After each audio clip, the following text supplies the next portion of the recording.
Welcome back mga kalapatids for today's video. Ito na ang huling sakay natin ngayong taon na to mga kalapatids. So kita nyo yan, ganda ng background natin oh. Mula nung nalagay natin tong poster. So kita nyo naman yung logo natin, ganda di ba? Konti na lang, lilipad na dahil dalawa yung kalapating hawak natin dyan. May kasamang pakpak pa no? So yan, syempre shoutout sa kalapatids. Ang number 1 feed sa mga nagkakalapate na kalapatids natin. And breeder mix, flyer mix, basta kalapate, kalapatids, mga kalapatids. So tiwait natin ngayon, yung mga warriors natin. So minintay tayo, 4 pa rin dito sa kabila. And then sa taas, manahinga muna natin. Titingnan natin kung tutuloy natin sila next week. So magpapahinga muna kasi yung club. Ang balik nito, kung di ako nagkakamali, sa Sabado na ulit. No? So matagal na magiging pahinga nila. Napakadapit pa rin talagang kalapate. Tapos New Year pa. No? So medyo maganda pawian ngayon, maganda panahon natin. Pero wala pa namang mga dumadaang kalapate. Tingnan natin kung sino mauna sa kanila, no? Kaya samahan niyo kami today. Let's go. Siya si Idol Madla, nakakahanga, may mga hawak, gandang linyada. Ika'y inspirasyon kung bakit hanggang ngayon ako'y palaging kumakarera. First bird natin mga kalapatids, eto na. Yung white plate, yung dating kulilat, siya nauna today. Pambira mga kalapatids. Wrong pick. Kaya kinukuha ni Madla to. Wrong pick siya. Nakamot ulo din siya mga kalapatids. Pumili tayo ng 3 ngayon dahil meron pa premium lechon. Ang problema dun sa 4, eto yung hindi namin tinayaan. Dahil nga kulilat yan last time. Tapos sa kanto, sige sa dulo. Okay, tulak. Landing board. Pero ngayon, siya pa nauna.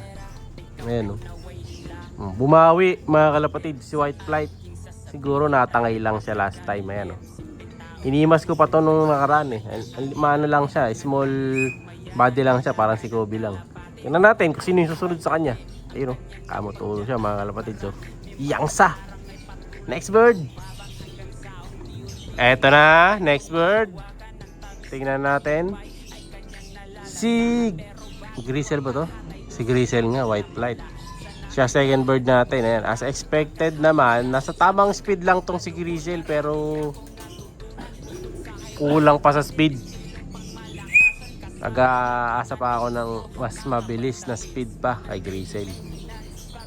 So di bale, at least nandito na siya. Sayang layo ng pagitan ng natin, second bird. Okay, landing. Nasasabay pa sa nagro-ronde. Ayan, pasok na kagad yung mga to mga kalapatid kasi mamaya may mga nagboboga na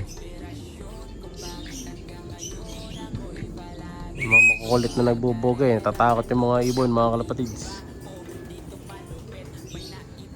Yeah, up. Yeah, landing board, pasok.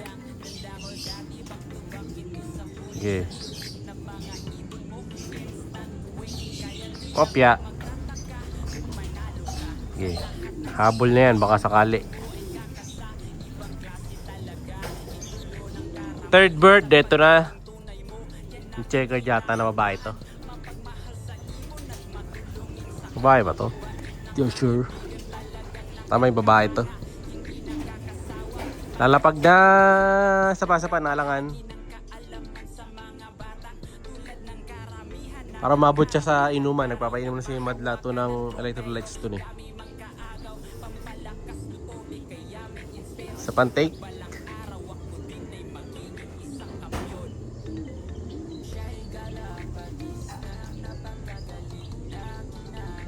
Sana. Landing board. Sige boy, tulak. Yung babae nga. Yan. So si 1.7 wala pa yung dating one time pulling natin. One time lap winner mga kalapatids. So alam ko na kung bakit lagi siyang late din ngayon. Kasi di ba kita nyo sa mga short videos ko, kung makikita nyo, medyo hingalin siya. Tapos una siyang pumapasok agad pag nagpaparonda ako. Ngayon, nagte-take effect na yun. Yung pagiging tamad niyang rumonda. Yan. Kaya kapag lumalayo, siya, bumabagal na. No? So, ang first bird natin dito sa likod, si white flight. Yung hindi nakasali, sayang. Second bird natin, si grizzle, yung barako. And then third bird natin, ayun, yung minong. Pero ito, may potential din to, yung maliit natin na to, na si checkered. Ayan. Hinawakan ko to nung minsan. Kuhang-kuha niya yung katawan ng iba nating mga panlaban din dati. No? Saka yung mata niya, pula mata nito kaya gusto ko to Kulang lang sa to, ilang practice lang to sa mga karera. Ilang balik lang yan. Ayan, kita niyo yung mga mata niya. No? Oh, yan. Gusto ko dito puti-puti yung mata nito Kasi nilisik pa yung mata. So, may chance pa bumilis to. Hindi ko susukuan. Kulang lang sa pagpagpayan. Pero pag napagtotos pa yan, bibilis din yan. Si grizzle, bibilis din to. Mabilis naman na siya pero kulang pa. Wala pa niyang i-improve yan. Ito, mabilis to. Lagi na to nauna nung karaan. Bumagal lang. And then ngayon, siya ulit ang nauna. No? O bibilda pa rin natin sila kasi kita niyo yung balikat nito. Malit pa yung balikat to. Kulang pa. No? O ting build pa to. Bibilis din. Last but not the least, eto na siya. Oy! Nating hindi naman pagod mga kalapatid. Ayan, no? Wala namang kapagod-pagod. Ako, ginagawa nito. Ang bagal niya ngayon. Hey boy. Bro nyo, nag-lap winner na to. Pero ayan, ang bagal na ngayon mga kalapatid. Hindi ko alam bakit mabagal siya. Pero siguro nga, dahil dun sa niya, pagiging mabilis niyang bumaba kapag natin pinapakay natin siya. Ay, pagka tinatos natin. Ay, ganun talaga. Ay, mga itik ko to nag-fly away na sila. Lumayas na. So, ito yung last bird natin. Kompleto na. 4 out of 4. Pero malamang mabawas na muna itong si 17 kasi nga lagi na siyang ang kulelat. So, tatanggalin natin. No? So, try natin yung nearest 700.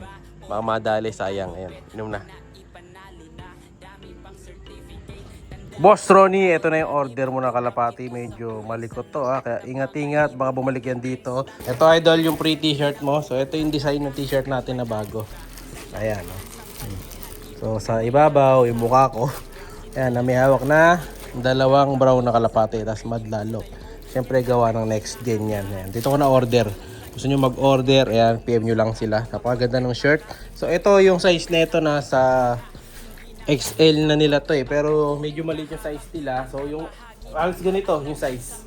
Ayan, so sakto-sakto lang sa malaki katawan. Pero yung gandong katawan ko medyo tumaba ako so medyo siya masikip sa akin. So pang body fit. Pero sa mga bata, ito, sakto-sakto. Napakaganda ng t-shirt na to. So ayan, idol So ayun naman, sa mga gusto sumali sa mga ending birds natin, meron tayong papadala bukas naman para sa ending. Ito, syempre may libreng t-shirt din to. Ito. So, ending bird natin kasi last time, dalawang kalapate, dalawang training box. So, isang ganito, saka isang t-shirt. No? So, ayun yung t-shirt natin. Ganda. Okay, pakita ko nga sa inyo na maayos. So, ayan yung itsura niya. Pag ganito. Ayan, Madlalop TV. Diba? Ano to? Yung tawag dito? Dry fit na shirt. So, madali siyang matayo. Baliktad natin. Ayan. Para makita nyo yung logo. Oops. Sa likod, ayan naman. No?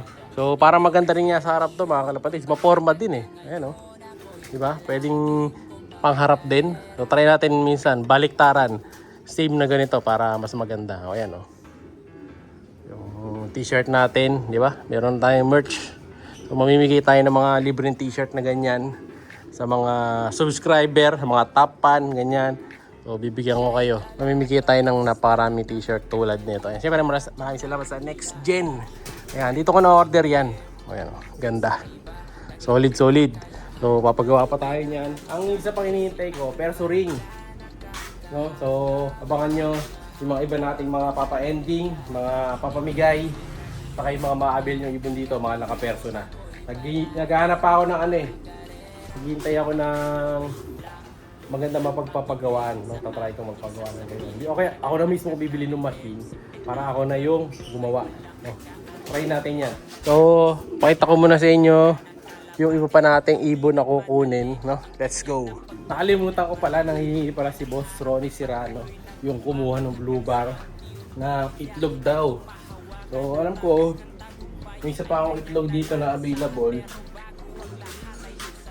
Ito. Kakaitlog lang ng first egg. So second egg nito bukas. Ayan oh, yung pula. Oh, kita nyo medyo ano siya, naupo-upo siya. So itlog natin yung kukunin. May gumigiri na naman dito. Ayan, itlog natin yung kukunin natin. No? Itlog ng pula na to. So yung pula na to, ayan, masili imbrek. Cross dun sa inbreed ng 16th overall ni Boss Joey. So ito yung itlog. Ayan oh. Nagkadumi lang. No? Sana may similya. Okay naman. Malaki naman yung itlog. So dito, susunod pa rin siya mga kalapatid. So, nangahabol talaga. So iyaano natin to. Isasama ko.